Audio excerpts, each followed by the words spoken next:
দাদা, বৌদি, তাহলে এখন আমি আসি।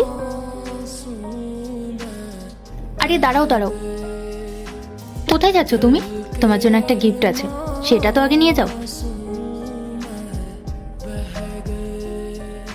দাদা, এসবের কোনো দরকার ছিল না। রিয়া, এই নাও, এটা রাখো। ভেতরে একটা চুড়িদারের সেট আছে, তোমার দাদার আমি পছন্দ করে তোমার জন্য কিনেছি।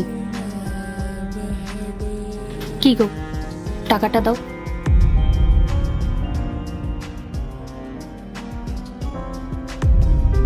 এই নাও রিয়া, এই টাকাটা রাখো। কিছু মনে করো না, আজ তোমার জন্মদিন, তবুও আমরা তোমাকে ভালো কিছু দিতে পারলাম না।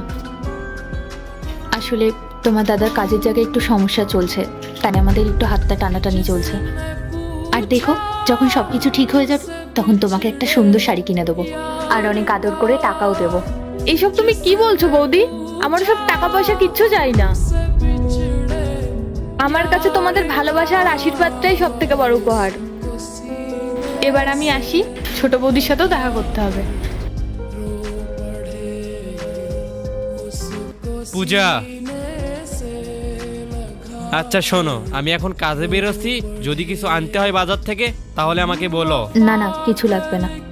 আচ্ছা ইন্দ্র, তুমি তো বাইরে যাচ্ছ, বোনকে একটু বাস স্ট্যান্ড পর্যন্ত ছেড়ে দিয়ে এসো না।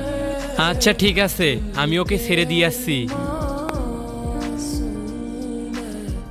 আরে বৌদি, তুমি এখানে বসে আছো? আমি তোমার সাথে দেখা করতে তোমার রুমে যাচ্ছিলাম। রিয়া, আমিও তোমারই অপেক্ষা করছিলাম, বসো। তা তুমি চলে যাচ্ছ, থাকবে না? না বৌদি, আজকে থাকতে পারবো না। আসলে অফিসের কাজে ঋষি বাইরে গেছে, বাড়ি পুরো ফাঁকা। বাড়িতে শ্বশুর শাশুড়ি একা আছে, কদিন তো থাকলাম, এখন আমাকে যেতেই হবে। আচ্ছা বুঝলাম। এই দেখো কাণ্ড, কথার মাঝখানে আসল জিনিস বলতেই ভুলে গেছি। এ নাও Riya, happy birthday, many many happy returns of the day. আরে বৌদি, এইসবের কি দরকার ছিল?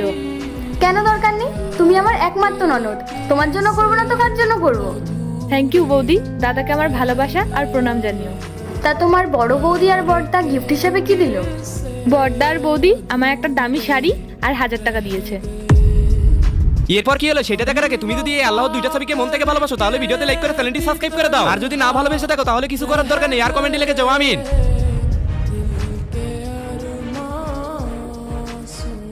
এ নাও, এখানে 3000 টাকা আছে, তোমার ছোটদাই টাকাটা দিতে বলেছে তোমাকে।